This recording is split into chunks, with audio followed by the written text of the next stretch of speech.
So many of us are experiencing a new normal. We're used to our routines as to getting up in the morning, having breakfast, going to our dropping our kids off to school, going to our meetings in our offices. But now, all of a sudden, our lives is a new normal. We have moms and dads that have become homeschool teachers. It might how that's going to play out in September remains to be seen. Husbands and wives working together from home, and we're sharing our offices, and kids and pets are popping into our Zoom meetings. And so if we keep looking at life at what it was 3 months ago, we would be operating from a place that is no longer today. And if we keep working in that manner, what starts to happen is in a form of mental depression and angst can start to take in. And how we operate in this new normal becomes real important. Finding our wins today is really important so that we can move forward and progress forward and work from that platform rather than looking back and saying 3 months ago, this is that I want my normal back. So we need a game plan. And so I believe that, and I hope that many of these people on this call have started or working on a game plan, but I believe that we also need to have another look at the wellness from another perspective, a little paradigm shift here. Okay. The coronavirus is an invisible enemy. And for those of you that enjoy history, I compare this moment for us right now like Rosie the Riveter. So if you remember Rosie the Riveter, that was a group of women who helped the war effort in World War II, working in shipyards and factories to produce war tools or supplies for the people on the front. And I believe that us now, how we can approach this is that by taking care of our immune system, we will be the Rosie Riveters of today. I believe that that is our way to help in this environment. So the coronavirus attacks a weak immune system, and its strength is your weakness. So your best shot to fight this invisible enemy is a strong immune system. And I think we all need to strive for that more than ever before. Like it has to be part of your arsenal as to fight this invisible enemy. So what can we do to strengthen our immune system? Well, we're going to be talking about this right now, but just just to give you a little peek as to some of the things that I believe. So a pathogen strikes at your vulnerability. And so by assessing your lifestyle habits, okay, and looking at what are the things you do to increase inflammation and high levels of inflammation and to reduce that risk is important. So what can we do? We can do simple things like a physical walk, physical activity, just walking. We have a gene that is the most toxic gene in our body, and it's the FTO gene. And just by walking, we reduce that toxicity of that gene, the expression of that gene by 40%. Eat whole foods, okay? Ditch the inflammatory stuff. If it's made by a plant, eat it. If it's made in a plant, run. If high quality sleep, manage your stress, and decrease your inner fat belly. So we'll talk about those and breathing techniques. So we'll talk about that in just a few minutes. And I just kind of wanted to tap the little things about what are we be talking about in just a few minutes and how we can approach nutritionally to increase your immune system. Thank you, Carola. Look forward to getting into that part of the subject matter. I'd like to introduce our second panelist right now, Julian Sato. I will ask him to come to the stage also. There we go.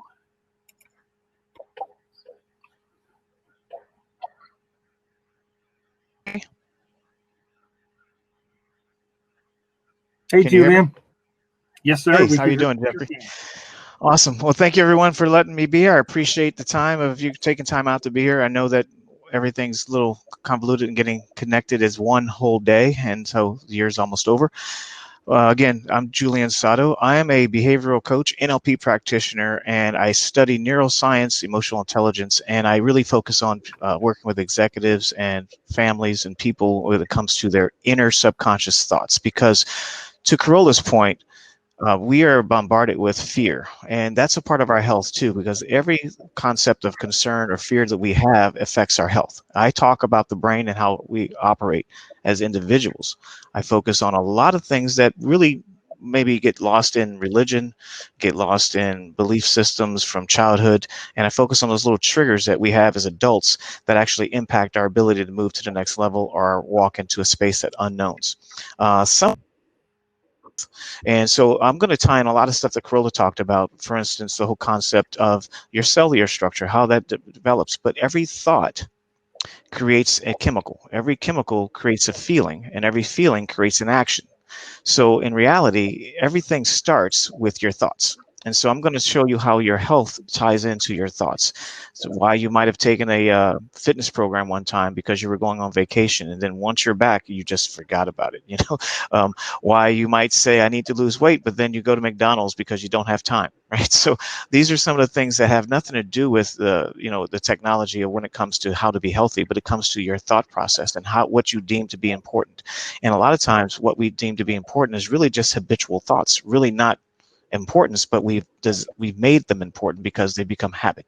So my focus as a behavioral coach and executive coach and working as a consultant is to get leaders and individuals and employees to understand what their subconscious is telling them on a continual basis that keeps creating the same habits and results that they say they don't want. And so that's what I do as a whole. If I could, I was going to show you a screen, but I'll just give you a kind of analogy. So, like for instance, I run almost every day. I try to jog or walk. To Carolla's point, I take in the morning, me and my wife go for a walk or a jog in the morning. And there's this white Bronco parked in front of this house every time I drive by, I run by. So I'm going to ask you guys, what do you think pops in my head when I see a white Bronco? OJ. Now, I don't run and go, wow, I'm thinking of O.J. Simpson right now. But if you were to ask me, what does that car remind you of? The first thing would pop in my head, I would tell you O.J. Simpson, because I've associated the white Bronco with O.J. Simpson. And so our brain associates everything we've experienced up to this moment. The way seeing Carolla, seeing me, we have an association to every image we have, and that creates an outcome, that creates a behavior, that creates us reacting to things. Depression has increased in this country by over 400%. By over 400%. We've gotten more technology, more health products, more opportunities to be anything and everything we want to be, and yet we have depression increasing by 400%. Why is that? And it's because we have this thing in psychology called cognitive dissonance. And I'm going to talk about why health is such a challenge for people is because we're always now, based off the marketing and the way our society is run, living off of what we call comparison. We compare ourselves, our success, our health, our looks, to everything under the sun. We forget that marketing is marketing. It's going to television is telling lies to your vision. It is not giving you truth. It gives you something you want to have. So if you look at any infomercial, it's going to show you somebody cutting a pear or cutting an orange with a knife that they have, and they're in pain doing so. They're like showing you a facial expression like, oh my gosh, this is so hard. I wish I had a better knife. And then they show you the perfect knife and the person's happy and smiling and a little sunshine coming in. That is marketing. It's messing with your subconscious. And so you start to believe, I don't have what everybody else has. And that makes you feel low. That creates chemicals of depression, cortisol, and stress. So I'm going to talk about that and show you how that works in your brain. If I have the freedom, I don't know if we have time, but I would love to show you a screenshot. Can I do that with Jeffrey or no? Sure, go right ahead. All right, so I'm just going to show you guys something real quick. Can you see my screen? Not yet. We may have to wait to the end of the. Oh, wait. There we go. All right, so let me just show you this right here. This is what's important for the health that I want to show you. This whole part right here, I'm just going to move real fast. Your neocortex is 40% of your brain. Your brain carries more neocortex than any other creature on the planet. You are the only creature on the planet that can live through choice and conscious awareness of your choices. You have a dolphin and a monkey that has 9% and 10% neocortex. So if you ever swam with a dolphin, you would have felt these, like, I feel like they're alive. I feel like they know me, right? That's because dolphins have a cortex. They have a neocortex that has a thought process to it. However, when you're stressed and you're feeling sad, loss of control, impatient, worried, which is what we have with this COVID. We hear nothing but negative and worry and uncontrollable things. It shuts down the neocortex. Now, here's what Carola was just talking about. When you stress and you have cortisol, it weakens your immune system. Did you guys know that it inhibits your white blood cells? Stress alone creates cortisol, stops your white blood cells from fighting off any foreign entity in the body. It promotes weight gain, which is why we see so much weight gain in our culture, not just because of the diet, but because we're always stressed. Any stress, and I'm going to show you what I mean by any stress. Heart attack and a fight or flight response. Here's what I mean by stress. You have neurons in your body that are triggered with defense state. Anytime you hear something that is a disagreement of your opinion, it creates chemicals that are released in the brain, the same ones that try to ensure your survival in dangerous situations. Meaning, if you have a disagreement from a political association you're with, a religious association, or this immune system, or this coronavirus, it is creating stress. And it is creating stress as if somebody was pointing a gun to your head. That's the problem with our society right now. We take everything personal, and we're using it and becoming really reactive to it versus really understanding that our mind is being controlled by it. So I want you guys to understand. I'll talk about fix that later, but that's really what I want to actually share with you guys. So I hope you guys enjoy what we're about to talk about, and that's it. Thanks, Julian. Appreciate both of y'all coming on and giving us tidbits of knowledge and so forth as we move through this event. I'd like to introduce now our third panelist, Dr. Bo Sauls. Bo, come on up to stage. Everybody, thank you for having me. Carola, Julian, good to see you guys again. I think it's important to stay focused on what everyone's talking about, and it's very much being proactive versus reactive. Everything that we're doing, it comes before everything, right? Don't wait till something happens and be reactive to it. Carola mentioned it with proper supplementation and making sure the body is nutritionally sound and ready to go, while Julian was making sure that the brain is properly set before you move into anything too, because it does start with the brain. You don't move first, your brain tells the body to move. So very important way to look at it. What I focus on is I focus on movement patterns. What I do really well is I'm able to highlight different movement patterns in the body that aren't moving well. So if someone is supposed to be able to squat down to sit down and stand up, they're having issues with that, I can help identify if it's a knee, an ankle, what it is. But the point is I don't use it with my eye.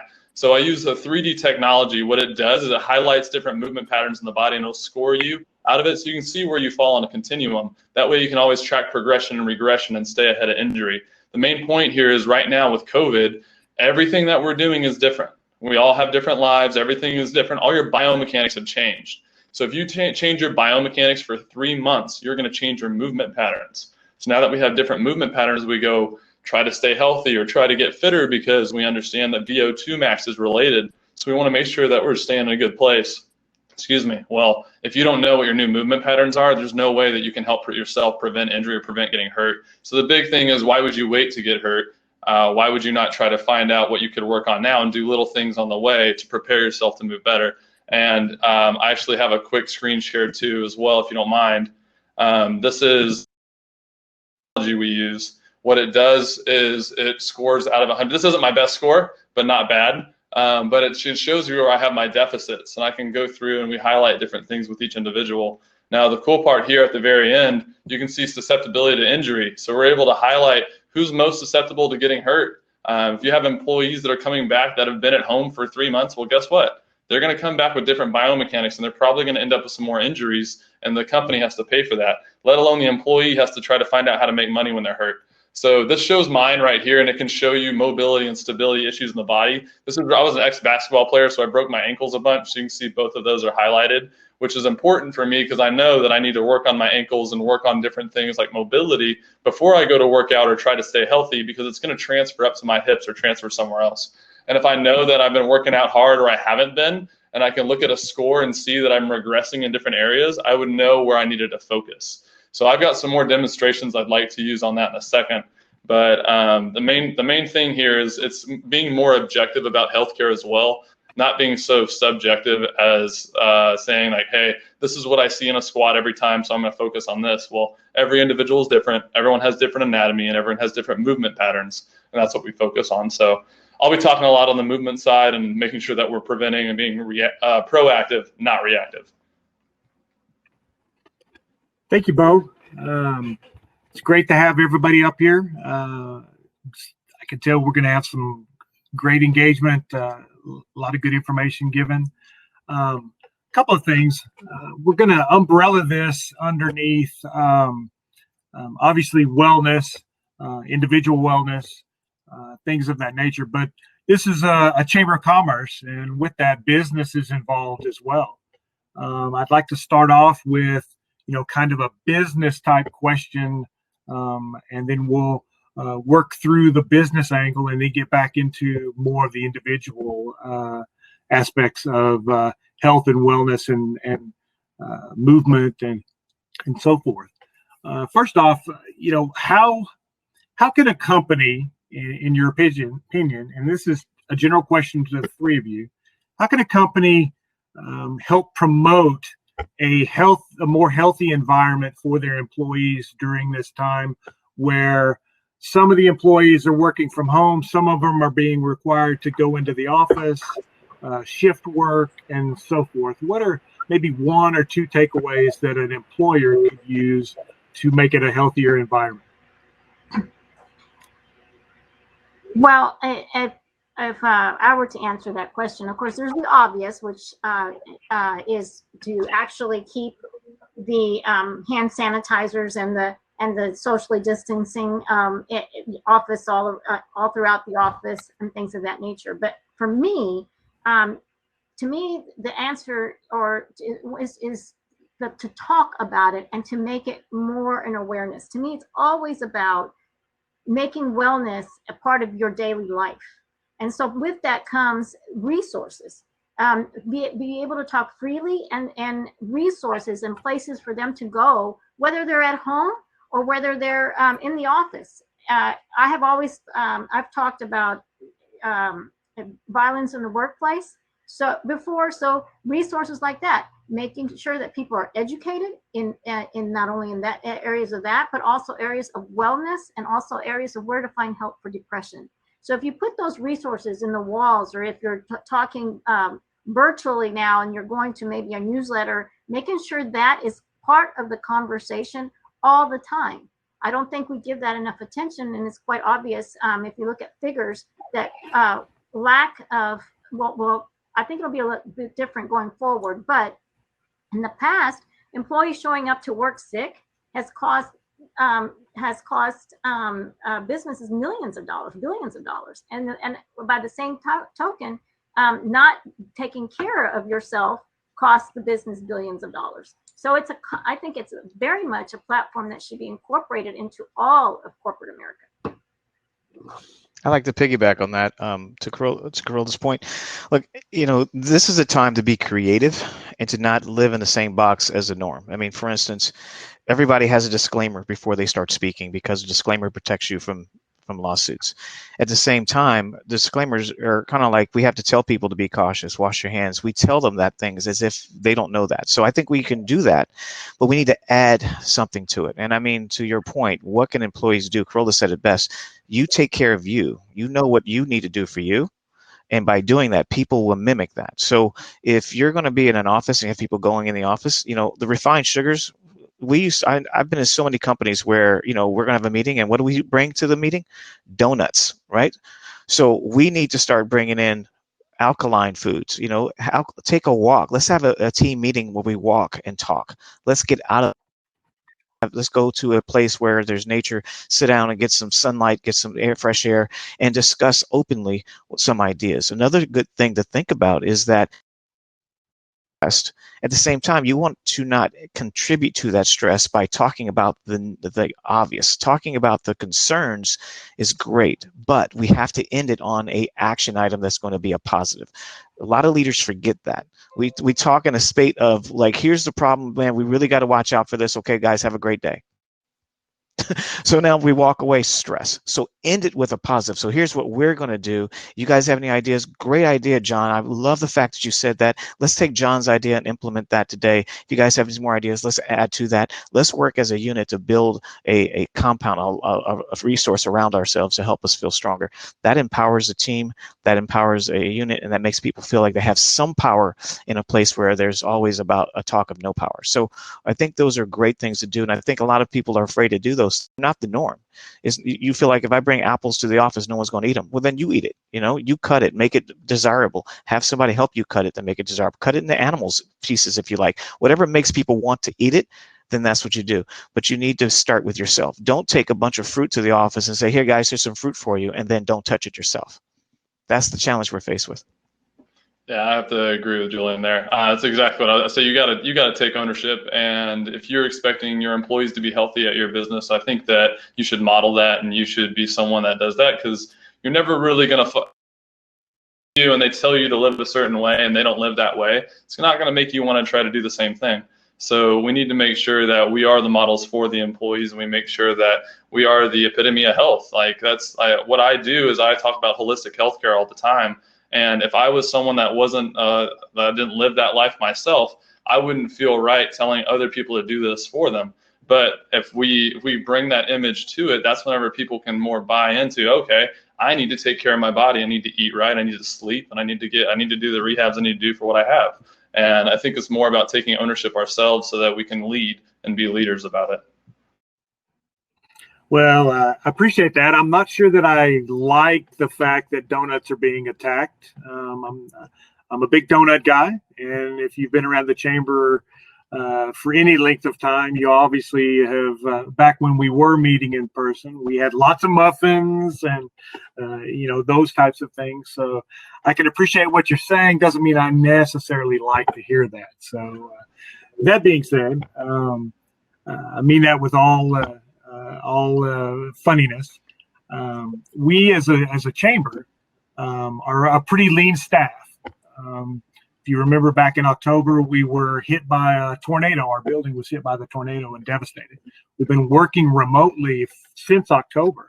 So when the pandemic happened, it wasn't necessarily a big jump for us to go virtual and so forth. What do you see as experts? What do you see the biggest drawback right now about working virtually more than 50% of the time? Most of us are doing most of our business type of work virtually. And with that, what's the biggest drawback, and how can you correct that in your own personal time? I'll start with Bo. How about you going first with that? That sounds good. I mean, at least from my side of things with going to movement, you have to think, I talked about changing biomechanics, and that's a big thing.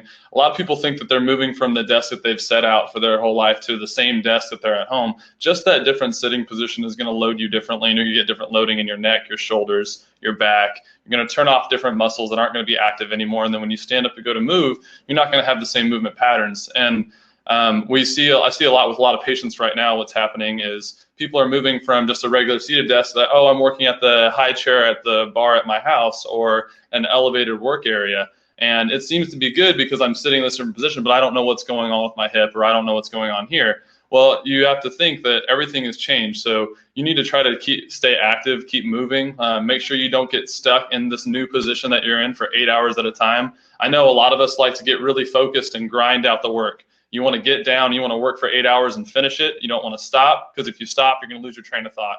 Well, the problem is you're putting a lot of work, a lot of stress on yourself, like Julian's mentioned multiple times. And I would say that standing up, you're moving around a little bit, starting to activate different muscles, different tissues, and just getting blood flowing, because your cerebral spinal fluid also moves when you stand and you walk. So that's going to help tremendously if you're just continuing to get your body to flow a little bit more. But right now, major issue that I've seen is there's a new musculoskeletal injuries that are popping up on people, and it's because they're going home and they're working in a completely new, different environment, and maybe not taking care of what they do, because if I finish all this work in 5 hours, I don't have to take a break, and I can cut in early. Well, that's still 5 hours of solid work too, and we need to make sure that we're taking care of our bodies in the process. Also the electromagnetic energy in the house from all the computer stuff and stepping away and not stepping away. But, the question was, what can you do? A really important thing we got to think about is, time blocking is extremely important. Also space, like what your subconscious sees as your Zen space to your workspace. So separating those two are important. A lot of people have a 1 bedroom and they have their office stuff in their bedroom. It's hard to break away from feeling like you're at work when you're living and sleeping in the same environment. So it's good to kind of break away from those types of things. And to Bo's point, you have to get up and move around, get outside, get some fresh air. Even when it's really hot, you stand outside for 3 minutes. That's a great step. It's a really great thing to do. But another thing is, I just want to bring up, Marcus Aurelius, who really was, he went through a lot of stuff, and one of them was a pandemic. And, it's really interesting that, as he went through a pandemic, he mentioned in one of his memoirs that in pandemics, people need to realize we need each other more than ever to work together and to be connected. So understanding connecting with people and I find it really interesting. I was talking to my wife about this, is that you can't congregate. I think there was a time, I'm not sure if it's still around now, where you can't congregate for, 9 or more or 10 or more. But 9 is okay. You can't sit at a restaurant unless it, over 6 people. You can drive in a 7-passenger car, but the one person has to sit by themselves.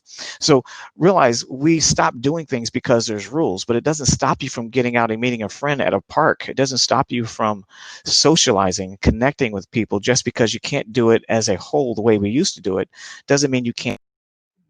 My wife has friends that say, let's meet on Zoom, but if it's just 2 of you, go meet in person. You can sit at a park, be still engaged. Don't separate. Don't become extreme where you can't do anything because there's some restrictions. I say push yourself to do the uncomfortable.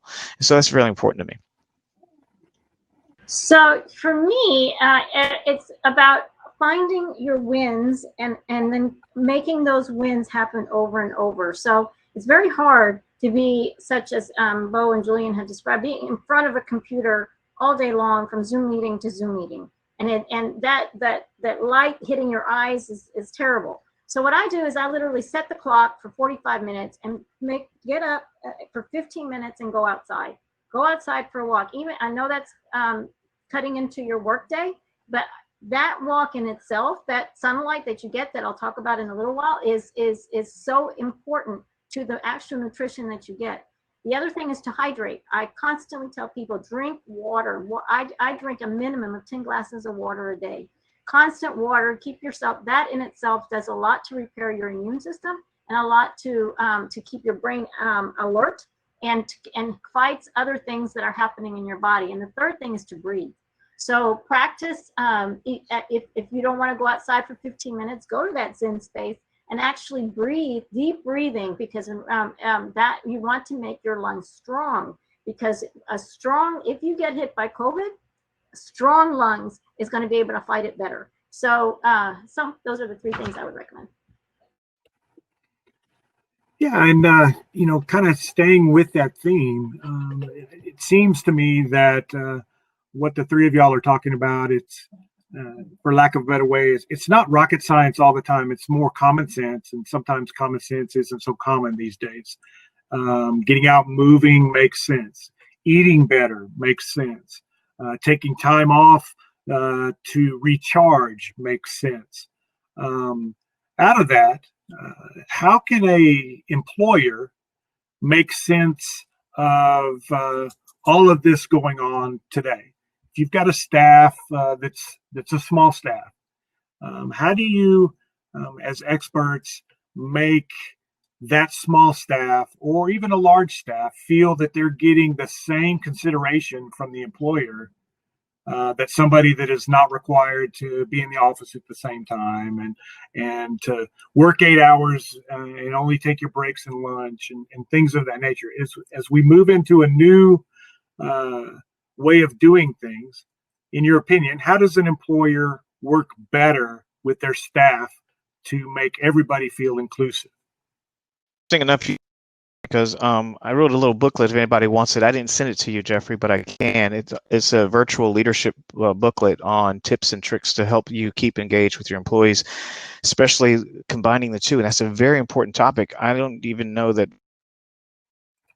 should be discussed more. From performance reviews, raises, to potlucks, to birthdays, to recognition. All those things are going to be different for those who work from home versus those that go into the office, right? So engagement is based off of the person receiving it, not so much gift cards can insult someone and it could make someone happy. So you have to know the personality you're dealing with. So to your point, you have to be intentional with every relationship you have. You have to know your employee. You can't box them in as a group any longer. You can't look at employees as my employees. One thing about people now is that people are becoming aware that work is work. It is not something I want to do. I would say 90% of the culture that I'm working with as a consultant, they see their job as drudgery. They don't want to be there. And so I would say most people are waiting for a moment to say, when can I get to where I want to be? I just don't know how to get there, but I need to survive, so I have this job.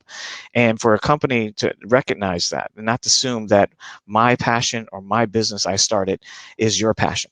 And if you think about it, 70% of our culture is right brain thinkers, like the art, meaning creative thinkers. That means we all have dreams and passions. And about 30% are more logical brain thinkers, where they're the logical, analytical, very data-driven people. But the majority are dreamers, people that have dreams. So how you engage them is attack the dreams. Like, talk about them. What do you want to be when you grow up? What excites you? Get to know who they are personally, and always bring those things in, share ideas, opportunities, help them get on the path towards those dreams, and they'll be better employees for you. It's not so much about your job or how they're helping you get to where you want to be. It's helping them get to where they want to be. That is a easy thing to do, but a lot of companies have never done it because we've gotten conditioned to believe that we need to manage people. And nowadays, with the new culture, people don't want to feel like they're managed. They want to feel like they're influencing. They're a part of a influencing engagement in society. They're influencing, have some kind of input in what's going on. So that's the key to getting people engaged in your business. Okay. Bo, Carola, do y'all have any comments on that regard? Button there, sorry. Go ahead, Bill. Okay, so yeah, Julian, great job. That's a great answer. I think that's awesome.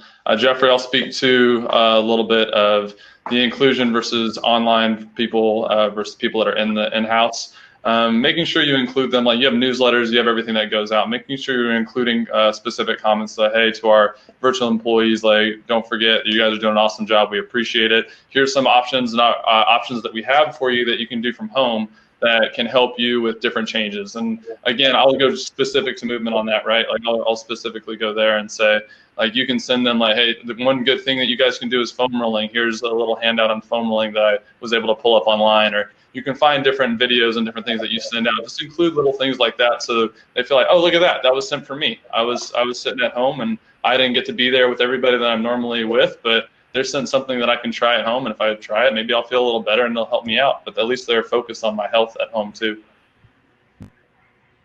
Yes, and to add, both are great comments and suggestions from Julie and Dr. Bo. The only thing I would add to that is that to create programs, some fun programs that you can incorporate both those people that stay at home and at the office. You can do things like, for example, everybody that might have an Apple Watch or a Fitbit, everybody agree to their steps that they want to take for the day, and then create a game that everybody chime in with the steps that they took that day. But it's kind of something fun, but everybody yet is partaking in taking their steps, right? So you can create programs like that doesn't really is so not so over challenging, but yet makes people just got that top of mind, just a little bit of awareness, and yet creates an overall wellness. And Jeffrey, I had to jump in and add, I forgot one thing. Can I say, I don't, what are you going to say? Sure. No, in front of everybody. So let me say, so one thing I forgot to add that's really important from the psychology of leadership right now, and to look at the cultural shift at where we are. One of the best things leaders can do, and this is a secret, I wish I could charge you guys for this, but it's a very good secret, is to, instead of giving answers to anything, create a movement where people find the answer for themselves. So you use third-party validation for what you're trying to get across. Instead of telling people, look, guys, I need you to feel, I need you to do, ask them, what do you guys think would be the best way to do? I want you guys to search on YouTube, find whoever motivates you. Let's talk about it. Share what you're finding about this.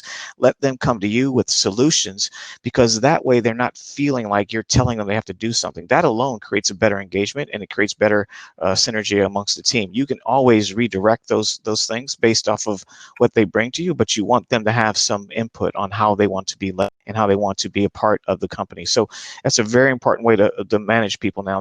Depending on your age group of employees, from seasonality to millennials, you're going to have different people that buy into that, but definitely don't negate that, because that's going to be a really important part going forward. Very good, very good. I'm looking through the chat and looking for questions from the audience. So if you've got a question, don't hesitate to put it in the chat function or the Q&A function. There's a comment here by Diddy Fulbright that I think is very telling. It's breathe, sunlight, and water. Love it. The simple sometimes is better than being complicated. As we all know, and from what you all have said, stress contributes to a large portion of our physical illnesses, our mental illnesses, if you want to call them that. Just by moving, just by being outside, just by being in a positive atmosphere, it seems that would be very healthy, or more healthy than being in a dark place. I'm trying to steer this question to, or these comments to, what would be your recommendations as a group, as panelists? What would be your maybe one or two recommendations specifically to your industries that would allow for people to flourish in this COVID environment, economic downturn a little bit, that sort of thing? What are your two recommendations? I'll start with Carola. How's that? All right. So I of course am all about the immune system right now, as I mentioned when I first spoke, and and the fight for that. And of course, we've mentioned some things that are easy things that we could do, and this is another easy thing that I don't think people realize just how impactful it is. Okay, so and what I'm about to tell you is not going to cure coronavirus, but I definitely think it is a big factor in helping your immune system fight it if you get it, and that is vitamin D3. Vitamin D. There's been studies all across right now. There's one done from the Philippines, one done from Indonesia, one done that was from data from over 20 European countries. We have the Grassroots Nutrients Health Institution that did another analysis. And pretty much what it comes to is this. When they look at patients that have had coronavirus, and they had those that had went through it but had not so much of a bad time with it at the hospital, and then they had those that went through it but had an acute time with it at the hospital, and then those that had a really bad time where they were on the ventilators and possibly death. When they look at their levels of vitamin D, their levels had more, for them to have the best fight against it, had more vitamin D3 in their bodies. With those that did not have, those that had death and on ventilators had a very low vitamin D3. What is considered high? What they're recommending to be the best in your system is 30 to 40 nanograms per milligrams. Okay, so now, why is vitamin D so important? Okay, well, it's a strange nutrient. It's a hormone that gets activated by the sun, but it's not. But because we wear sunscreen from the sun, and when we're out in the sun, that kind of inhibits it a little bit. So, but why a deficiency in vitamin D increases your risk of over 300 illnesses, including the flu and respiratory infections like pneumonia. And what is coronavirus? A respiratory infection. So if you're sick with it, and you want with coronavirus, you want your immune system to be high. You want to have a lot of vitamin D in it, so in your system, so that it can fight it. It works like a cortisone, but without the effects of cortisone. So who are the people that are low in vitamin D? Well, those are, or these are some questions to ask yourself. Do you get sick often? Do you have hair loss? Do you have muscle cramps? Do you have low back pains? Or have you had multiple spring breaks? Those that are at high risk are obese. those that have darker skin, have gut issues, those that are taking statin drugs. These are all people that are probably vitamin D deficient. So you want to ramp up what your vitamin D, right? So what are the things that you can eat and do? Well, one of the things, of course, is to go out and get some sun, but also wear your sunscreen. You want to eat some things that have vitamin D's, like fatty fish, that's salmon, haddock, herring. You want sun-dried mushrooms or fortified foods that have vitamin D in it, and that would be cereal, orange juice, and of course, the third thing would be supplement on vitamin D. That are your 5 main things. But whatever you do, you want to make sure you ramp it up and ramp it up. Some people, some doctors are recommending right now that you take 4,000 IUs a day to ramp up to get to the level of 30 to 40 nanograms per milligrams. So 30 to 40 nanograms per milligrams. I might have gotten off. Let's see. Oh, and vitamin C and zinc. There you go. Bo, how about you chime in now real quickly, and then we'll move on to Julian. We've got some additional questions in the chat function also. So. Yeah, I think Carolla hit everything. Again, it's about being proactive. Let's not be reactive. We know that a virus that spreads fast is going to spread, and what we need to do is not be waiting to get a virus to see if that we're going to be a high-risk patient, if there is opportunity to decrease chances in different areas. Carolla mentioned the lung capacity, again, the VO2 max. VO2 max is by Stanford University is directly correlated to the level of COVID patient you are. So let's not wait till anything happens. Let's try to do everything we can to prevent it, and let's move. Let's try to do some brisk exercise, water, sunlight, vitamins, everything that we need, minerals. Eat green leafy vegetables with low fat, well, not low fat, but meats, like the proper meats. You don't need to be hitting the porks and everything right now.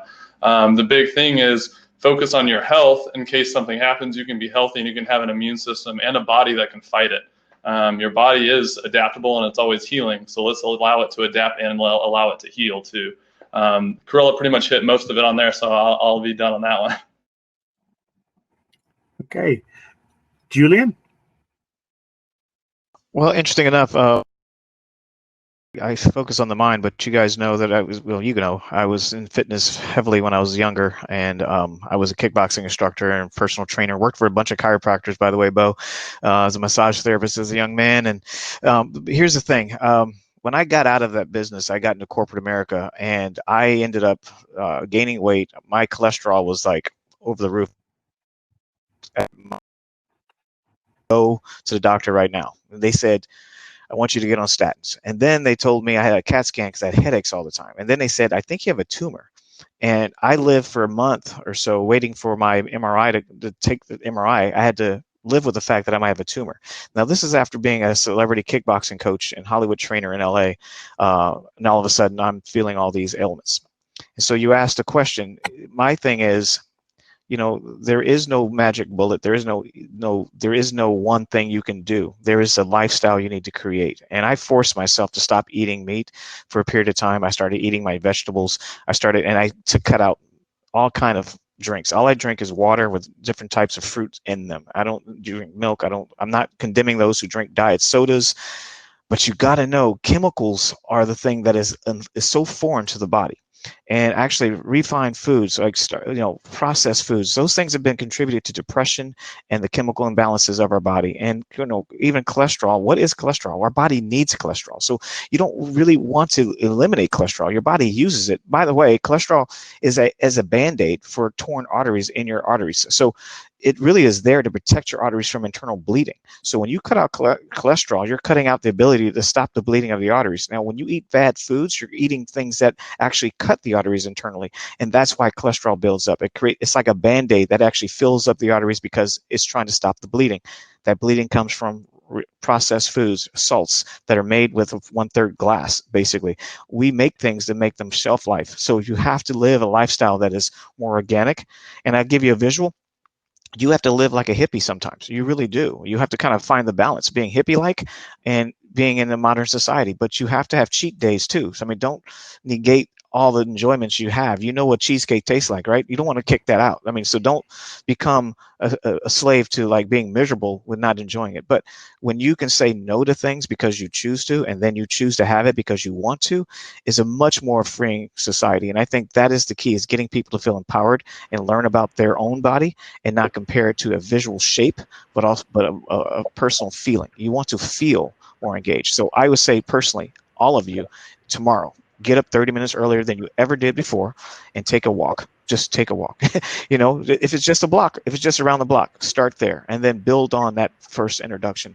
Don't go to the, you know, try to be like something from a Rocky movie first weekend and then get discouraged, you know. So take your time and find what works for you. But eating healthy, juicing is good, but you need to chew it because there's certain enzymes that are produced in the mouth when you're chewing vegetables that are beneficial to the body. So not just juicing, but actually eating vegetables as well and fruits as And well. to Julian's point there, you know, one thing's that, you know, eating a cheesecake, it gives you so much delight and all of that. But you'll find that when you start engaging just a little bit more on eating a little more vegetables, eating a little, but cutting this part out just a little bit, not full force, but just doing a little bit here and a little bit there, a little bit here, a little bit there. When you go back to eat that cheesecake, you're not going to like it as much because your body is really wanting the things that are of nature, of natural, not the chemicals.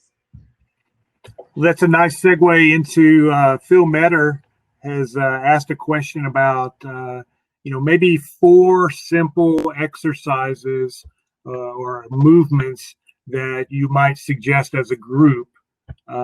Julian mentioned just getting out and walking. That's as simple as it gets, right? It's a movement that everybody can do and so forth. Bo, if you had one simple exercise to suggest to somebody like Phil that would be conducive to help their wellness, what would that be? I would say stand up, stretch, and move the spine. Don't be in a seated position again for so long. Julian already mentioned walking. I was looking at that 4 simple exercises, and sometimes I get made fun of for not always being super simple on the exercises that I want patients to do. But this is the point of it is it's not, doesn't have to be something exactly specific like, hey, you have to do squats, lunges, anything like that. It's more of like stand up, stretch a little bit, stand up, move the spine, move in different patterns of movement that you have not been moving in. That's the big thing, is to throw some change into your body. It's going to activate the brain differently, and it's going to move your body, and you're going to pump the lymphatic systems differently. So get up, stand, move a little bit more. I just say stretch and move the spine. Focus on some spinal motion instead of being hunched over and stuck at the computer all the time in that kyphotic curve. Very good. Carola, would you like to comment on that? Yeah, so I don't know about it being this simple, but what I say is you're sitting at your desk, right? And right now we're zooming out from 1 hour to the next hour. So in that 10 or 15 minute break, you can get up, and yes, you can do the spine exercises like this, and you can sit up straight and just move like this and just stretch your spine like Bo was saying. All right, so now to get a little more complicated, you might want to go down and do 10 push-ups. All right, or sometimes I keep weights right next to me. I have 5, 8, and 10 pound weights, and I just grab them and go like this. Like sometimes in Zoom calls, you can get Zoom fatigue, and you're just like, oh my gosh. So sometimes just taking that weight and just going like this, doing 10 of those, you know, it's not that hard. And yet you've got every minute counts. Everything counts. It doesn't have to go out to be a 15-minute run or a 15-minute walk even. Every little exercise that you do counts. Very good. Very good. One last question. We've got time to answer Ken's question before we go ahead and close the presentation portion of this. Remind everybody that we will go ahead and give 15 more minutes of networking as we conclude the presentation portion. That doesn't mean that you can't talk to our panelists. We encourage that. Seek them out at their tables, have a one-on-one conversation, and so forth. Ken put in the general chat question about what is your opinion on this kind of upcoming phenomenon of creating clinics on site by employers. Do you think that that is the new direction of businesses? Do you think that that is a very good benefit for staff, employees, and so forth. What are your all's opinions? I could say from my standpoint, that is nothing new. It's a millennial type of business model. A lot of big companies have clinics on site. It makes it easy for employees to go and get, they can get their temperature taken. And it really is, if you go historically, it really is more of a legal protection for companies more than anything. It's an offering that companies are offering, but there's going to be a whole new business model around that. I think it's very important to recognize that. I think another thing that is the challenge with daycare, the challenges with what people consider a good work environment is going to shift workplaces. You might see bring doggy to work day for everybody. You might have a whole new game plan when it comes to how we keep employees feeling like this is a place they want to be. The clinics on site is just one avenue, but that's just the start. The challenge to I think Ken's comment is, how does that work for me? How is that cost going to impact my business? There's two folds of that. There's different EAP programs that might have some kind of program offering where they can have a rotation clinic that comes in their big buses, and they'll sit there for, they blood donation. Might do it for a physical. They might do it for cholesterol checks. They might do it for different things. So it's definitely going to be part of the new psyche of employees, because it has to be a perk to bring people back to work. And it might bring, you get tested, but your whole family gets tested or gets a physical. It's going to be that thing where it's going to force people to be more health conscious and also protect the company from any lawsuits that I came to work, I was sick, but my boss didn't make me feel that I could go home. Bo?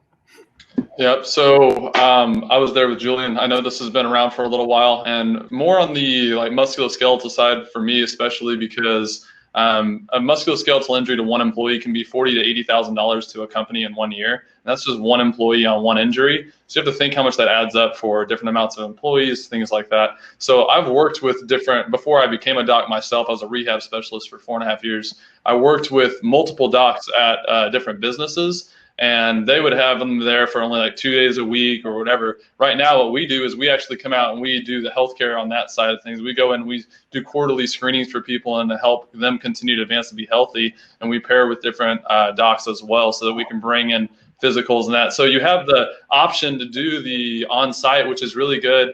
I think it is a little more expensive, but then there's also the option to have the healthcare professionals and practitioners come in. And there's multiple that come in and do just different, if you wanted COVID testing, or if you wanted general physicals, if you wanted musculoskeletal health, they have all that comes through. I think right now it's a big push to get more concrete with walls put in for different clinics. And I think that's what the push is going to. So I think it's a fantastic idea that it adds that value added to the employee. It brings that overall wellness environment into and awareness into the workforce. It makes them feel comfortable again to understand the importance of being well and not coming to work sick. And so I think now granted it might cost more across the board, but I think in the long run, when you look at the cost of what it costs to have what they call presenteeism, which is when an employee that's sick shows up to work and gets everybody else sick, or those employees that are constantly sick and need more of a routines in their life to not get so sick. So all these are things that I think in the long run will add to increased productivity, add to value added, and influence to wellness in your environment and at the office. Very good. Thank you both, all three of y'all, for being part of this panel. It's great information. Some of the comments in the chat have been well received. I'd like to invite Ken Malcolmson, our CEO, to come up and just kind of bring us to a close here. Like I said, we will remain and have about 15, maybe 20 minutes of networking on the table floor. One parting comment, speaking from a small staff that is both staff member that's had to go through tornadoes and now the pandemic and so forth. I do find, me personally anyway, that being simple but proactive, being conscious, but not necessarily overbearing with my thoughts. All these types of things are valuable in the workspace today. And I think the Chamber of Commerce does a great job of trying to support a variety of platforms that help us as staff members, but also it gets good information out there in our programming to help businesses in the economy right here in Dallas. So I appreciate all of y'all being here. Ken, I'm going to go ahead and ask you to come up if you want to say a few words in closing, and we'll get everybody back to the networking portion. Great. Jeffrey, thank you for orchestrating today's event and moderating it. And I want to thank specifically Julian, Bo, and of course our favorite Carola for being here today. Carola is as engaged a person in the North Dallas Chamber as we've ever had, and so we thank you, Carola, and thanks all of you for your participation today. Everyone that got the chance to hear these great insights and perspectives from these three great professionals. We really appreciate you being here. We also want to thank Weaver. Weaver sponsors this series for us, and we really appreciate their involvement in our Toolbox series.